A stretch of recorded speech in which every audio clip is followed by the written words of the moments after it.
Assalamualaikum warahmatullahi wabarakatuh. Perkenalkan, nama saya Dea Ananda Yahya, mahasiswa IAIN Sultan Amai Gorontalo, Fakultas Syariah, jurusan Hukum Pidana Islam.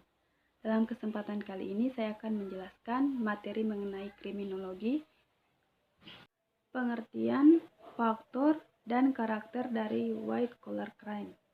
Yang pertama, pengertian. White collar crime atau kejahatan kerah putih adalah berbeda dengan kejahatan konvensional, di mana white collar crime melibatkan para pelaku jalanan atau street crime, blue collar crime, blue jeans crime.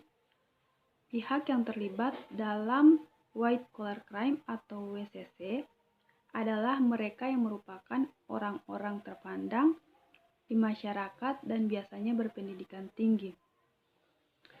White collar crime adalah suatu perbuatan atau tidak berbuat dalam kejahatan yang bersifat khusus yang bertentangan dengan hukum pidana dan ketentuan hukum lainnya, dilakukan oleh pihak profesional, baik individu, organisasi atau sindikat yang terorganisasi maupun badan hukum.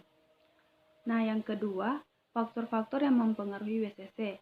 Yang pertama yaitu akumulasi dari nilai yang terlibat dalam kejahatan yang tergolong WCC jauh lebih besar daripada jumlah yang terlibat dalam kejahatan konvensional.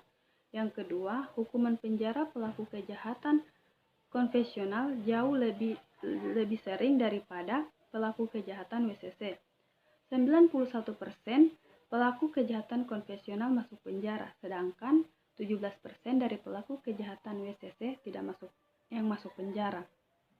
Yang ketiga, hukuman penjara bagi pelaku kejahatan konvensional jauh lebih berat dibandingkan dari pelaku kejahatan WCC.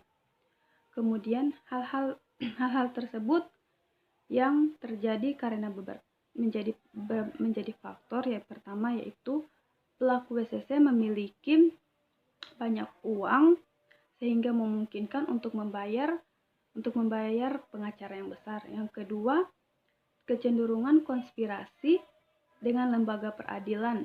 Yang ketiga, dampak WCC kepada korban individual biasanya terlalu besar, namun dampak kepada masyarakat keseluruhan cukup besar. Nah, yang keempat, menangkap pelaku WCC jauh lebih sulit dibanding pelaku kejahatan konvensional. Yang keempat, karakteristik. Beberapa hal yang menjadi karakter dari WCC. Yang pertama, pelakunya adalah orang-orang yang terpandang yang termasuk ke dalam kelompok kelas menengah atas. Nah, yang kedua, penggunaan teknologi yang tinggi. Misalnya pelakunya menggunakan komputer, telepon seluler, internet, perdagangan atau transaksi elektronik. Yang ketiga, penggunaan ilmu yang dengan profesi yang canggih. Yang keempat, perbuatan WCC dapat merupakan tindak pidana ataupun bukan merupakan tindak pidana. Nah, yang terakhir, perbuatan WCC dapat merupakan perbuatan yang dilakukan untuk kepentingan pribadi maupun kepentingan perusahaan. Terima kasih. Mohon maaf atas segala kesalahannya. Wassalamualaikum warahmatullahi wabarakatuh.